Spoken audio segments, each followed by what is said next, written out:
Olá, galerinha do 7º ano, professora Elizabeth Zanon com a disciplina de História.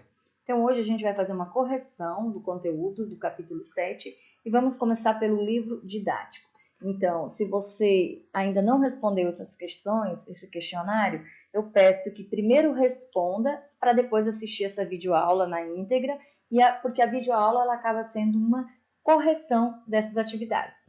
Então, vamos lá. Na primeira questão, na página 27, pede para você descrever como era organizada a sociedade maia. Então, a gente consegue fazer essa descrição, onde a gente mostra toda aquela hierarquia social, a questão das cidades-estados, quem auxiliava essa camada de aristocratas que acabava auxiliando essa hierarquia toda, mostra que as funções elas eram conjugadas, a questão da função religiosa, administrativa e guerreira ao mesmo tempo para esses aristocratas. Então, ela é bem complexa, essa organização social maia. E na base dessa sociedade está principalmente os camponeses, os artesãos e os comerciantes, que era a grande maioria da população. Na questão 2, está pedindo para você explicar como era organizada a religião e as crenças que marcaram esses povos, principalmente na questão dos sacrifícios. Então, os maias, eles eram politeístas e eles cultuavam divindades que tinham várias formas, que poderia ser masculina, feminina e até andrógena. E essas divindades, elas combinavam elementos humanos e animais e eram responsáveis pela manutenção do mundo. E eles acreditavam que os deuses poderiam também se zangar e destruir esse mundo. Então, para evitar a destruição desse mundo, eles faziam os sacrifícios humanos para tentar acalmar esses deuses. E aí, a página 28, então, essa questão ler e descobrir, ela passa a ser uma questão mais pessoal, que é a questão 1. Você vai analisar essa imagem aqui ao lado, que é uma pintura, e aí, com base na imagem, você vai elaborar uma história que conte como teria acontecido, sobre a perspectiva dos maias, esse mundo, essa situação. Então, é você que vai criar essa história. É uma resposta pessoal.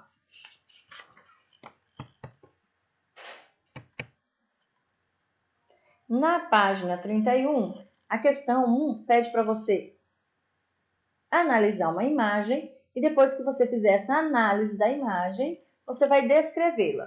Então, o que a gente consegue ver nessa cena?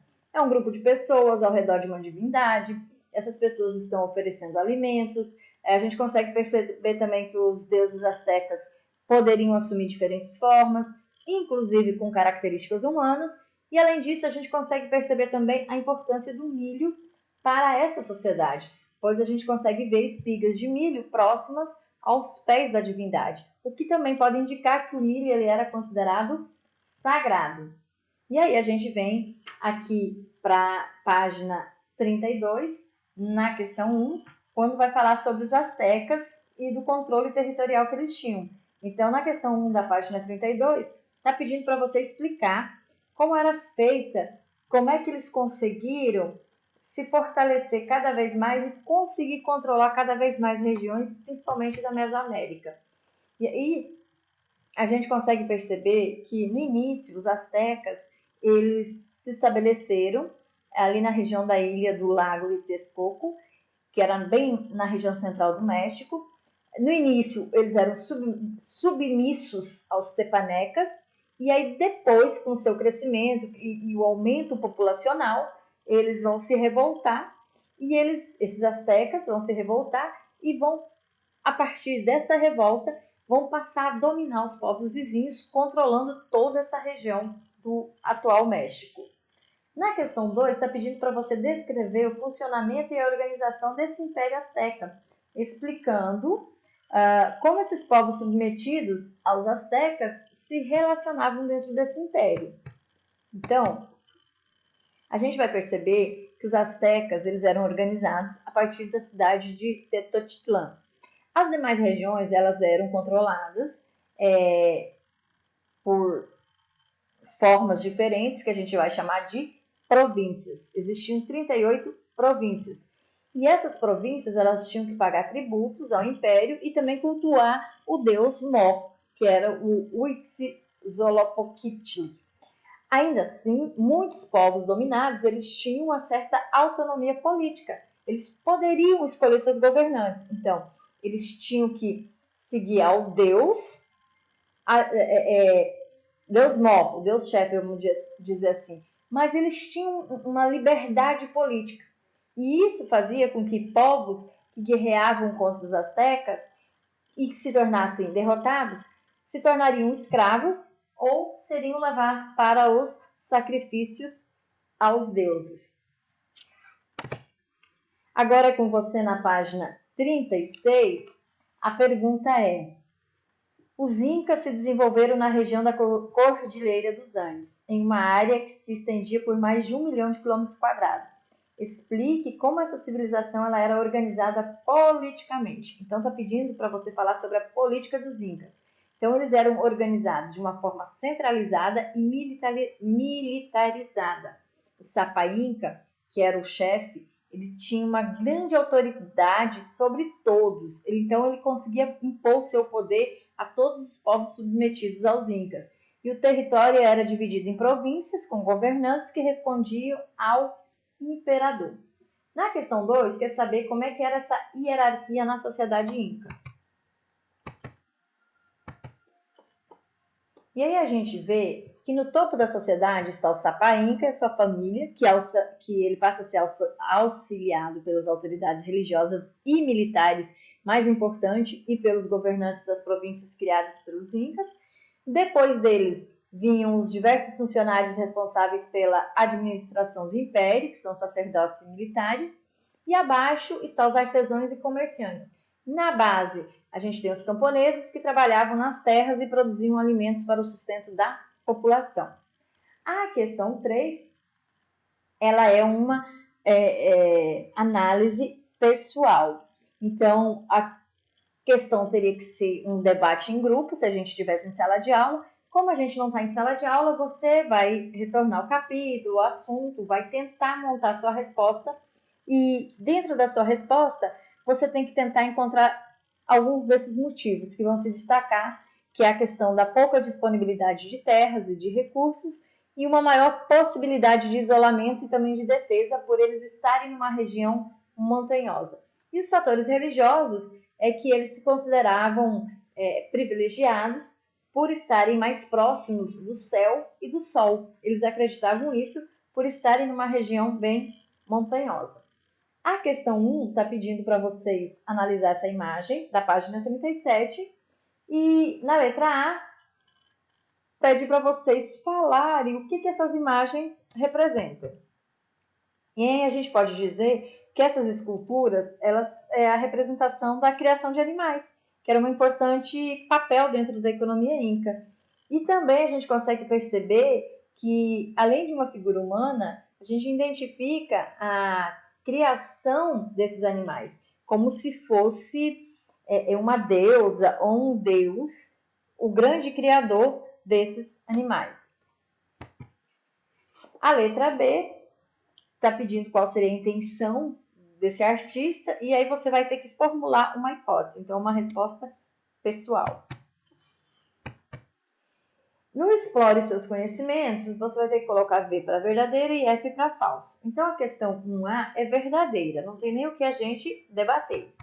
A questão 2B, ela é falsa. Por quê? Porque na questão 2B diz o seguinte: os povos do México, como os astecas, não criaram cidades nem templos significativos, e eles eram nômades. Não, a mentira está ali. Eles criaram sim grandes cidades e eles não eram nômades, eles eram sedentários. A letra C e a letra D também é verdadeira, são verdadeiras. E a letra E é falsa. O que a E diz? Os povos pré-colombianos não se dedicavam às esculturas e às inscrições em seus templos, o que dificulta nos dias atuais o conhecimento. Não, falso. Eles, principalmente os astecas, os maias e os incas, eles tinham sim uma grande produção de esculturas e os templos era cheio de inscrições que até hoje servem como informações para serem pesquisados. A questão 3, a resposta correta é a letra C, que é a combinação 2, 3, 1, que a ordem é Incas, Astecas e Maias, aonde os Incas se destacavam pelas grandes construções de pedras de adobo, os Astecas eles se destacavam pela grande arquitetura urbanística e os Maias se desenvolveram e se destacaram pelo desenvolvimento da escrita hieróglifa. Na questão 4, a resposta correta é a letra E, que fala que havia uma impossibilidade de se mudar de extrato social e a existência de uma aristocracia hereditária. Como é que era isso? A sociedade inca ela era marcada pela estratificação. Ela não permitia essa questão de eu mudar de classe social, de eu ascender uma classe social. O governo ele era muito forte e centralizado.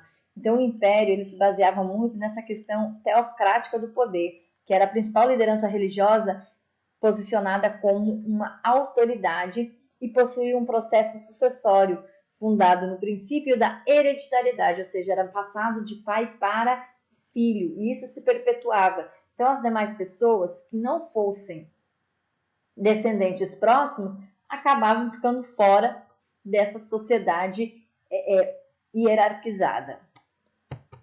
A questão 5, a resposta correta é a letra D. Na questão 5, está perguntando como é que essas civilizações pré-colombianas, maias e os astecas, têm de semelhanças bem significativas. Então, os maias, a gente consegue perceber a construção das cidades. Os pesquisadores até hoje percebem que a civilização maia entrou em declínio por conta de guerras internas e de invasões, mas um dos principais motivos que levou a tudo isso foi a questão ambiental e o esgotamento do solo, que era impróprio para a produção agrícola. Já em relação aos astecas, a gente percebe a fundação da cidade, Tenochtitlán, que ocorreu por volta de 1325, e mostra também a questão da sociedade asteca se expandindo cada vez mais na questão territorial. Então, esse processo de colonização, os espanhóis tiveram contato com os astecas e conheceram também parte das construções dos maias. Na questão 6, a resposta correta é a letra D, ou seja, somente as afirmações 1 e 4 são verdadeiras. A base econômica dos incas era a agricultura. Cada aldeia ela era habitada por um conjunto de famílias unidas por laços de parentesco. E os camponeses de cada grupo desses, de cada família que a gente chama de Ailu, plantava milho, batata, pimenta e outros produtos. E os agricultores eles pagavam a mita, que era um imposto devido ao imperador, e aos curacas, que eram os chefes desses núcleos familiares, e que tinham a responsabilidade de organizar a produção coletiva. E aí agora a gente vai mudar de livro. Vamos fazer a correção da atividade suplementar do capítulo 7. Na página 81, a gente tem a primeira questão que fala sobre as diversas sociedades pré-colombianas presentes no continente americano se caracterizavam por sua unidade e sua similaridade cultural e política. É correto a gente falar isso? Que eles se assemelhavam, que eles eram similares? Então, a afirmação ela é falsa, porque ela desconsidera a pluralidade de experiências políticas, sociais, econômicas e culturais presentes no decorrer da história da ocupação humana no continente americano. Então, a gente tem assim um vasto conhecimento, a gente tem várias informações, há uma pluralidade de informações. Então, essa afirmação ela é falsa. Assim, a gente deve perceber que a homogeneização dos povos ameríndios é um equívoco, não correspondendo à diversidade de sociedades espalhadas em todo o continente, cada qual fundada em modelos particulares de organização dos diversos âmbitos da vida. Nesse sentido, destaca-se a simultânea existência no continente americano de povos nômades e povos sedentários, politicamente centralizados e também fragmentados, Alguns são urbanizados, outros são ruralizados. E por aí vai. A questão 2, a resposta correta é a letra D, que tem um pequeno texto e a pergunta é o seguinte: é possível afirmar que a sociedade maia Aí a letra D, o que seria? Se caracterizava por um ordenamento social hierárquico. Então, de acordo com essas informações, a gente consegue perceber a existência de duas grandes camadas sociais. No topo está o Alak Uinik, que é o líder civil, militar e religioso, e cada cidade-estado também vai ter o seu líder religioso. Então, a resposta correta é a 2D. Esse líder, ele é supremo, ele é auxiliado pelos batabes, que passam a governar cidades submetidas pelos maias e por uma camada de aristocratas, que desempenhavam funções religiosas, administrativas e guerreiras. A outra camada social, ela passa a ser composta pelo restante da população, que vem camponeses, artesãos e também os comerciantes. Na questão 3, a resposta correta é a letra B. A 3 pede para você observar uma imagem e acerca da religião maia, o que a gente consegue indicar como crença. Então, a gente consegue perceber que, segundo a tradição maia, que os deuses criaram diversas versões dos seres humanos, até que adquirisse a forma mais adequada. Também é a eles creditada, aos deuses, a responsabilidade pela criação dos outros seres vivos e de todo o universo, que também foi submetido a diversas construções e reconstruções. Na questão 4, o florescimento de um código de escrita, o início da escrita, ela vai ser destaque, e essa escrita ela é empregada de diversos modos nessa sociedade maia, e a gente tem que apontar aqui dois possíveis usos dessa escrita. Então, os maias, eles tinham a escrita como um auxílio para conservar as suas crenças, assim fixando maior essa compreensão. E a escrita também é um mecanismo para ajudar na contribuição para registrar todo o conhecimento produzido, tanto na matemática como na astronomia. E como consequência de tudo isso, a escrita se tornou um instrumento político-social de organização da vida. Na questão 5, pede para vocês explicar um pouquinho como é que funcionava o domínio asteca sobre as regiões. E aí a gente consegue perceber que, a partir de uma aliança político-militar com a cidade de Texcoco e Taclopan, os astecas eles conquistaram muito poder e expandiram seus territórios e fronteiras, estruturando administrativamente seu governo por meio de sua divisão em 38 regiões provinciais. O que é isso? 38 províncias.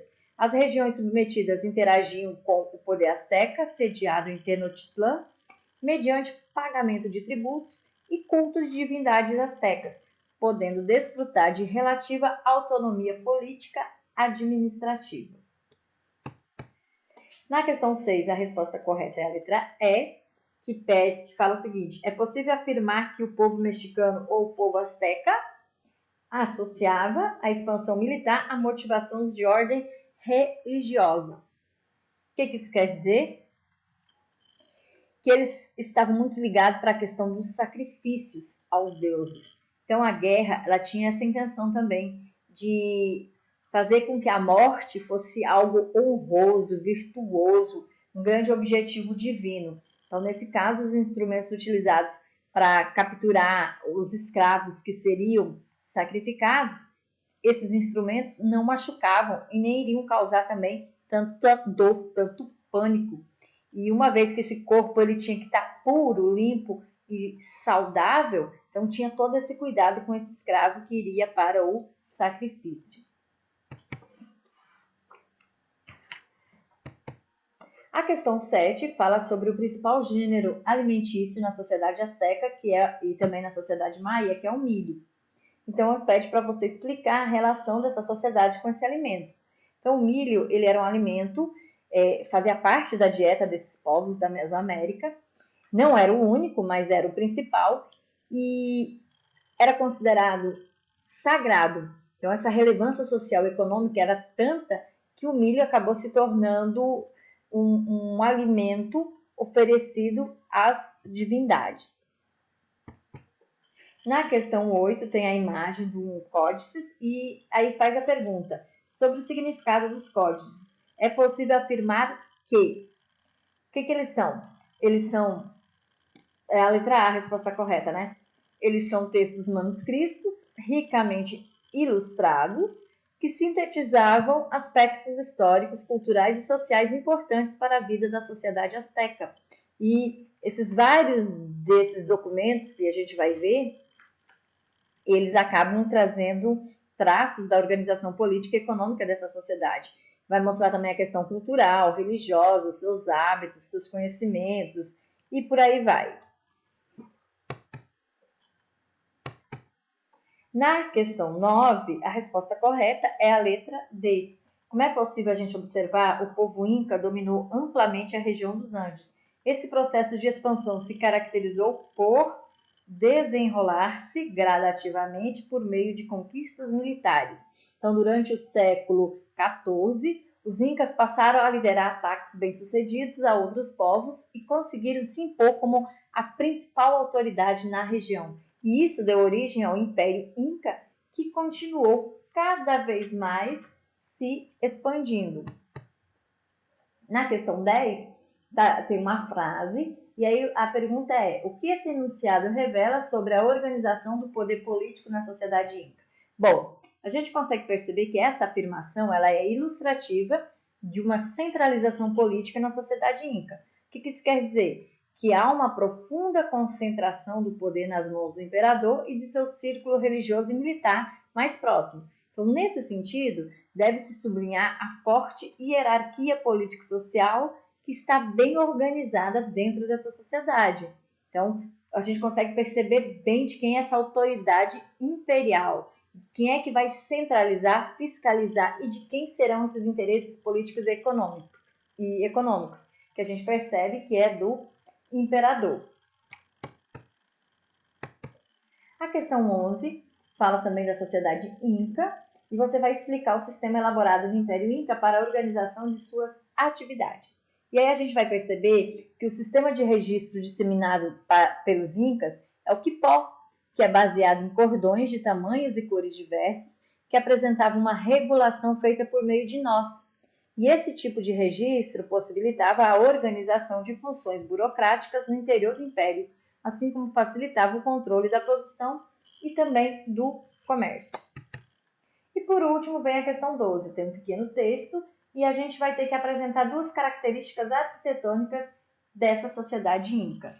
Então, entre as características da sociedade inca, dentro da arquitetura inca, a gente consegue perceber o emprego de blocos de pedra como base de suas edificações, a técnica de polimento das pedras, a permitir sua superposição e seu encaixe, a não utilização de argamassa na junção das pedras e por aí vai. Então, aqui a gente conseguiu fazer a correção das atividades do capítulo 7, tanto do livro didático como do caderno de atividades suplementares. Bom estudo!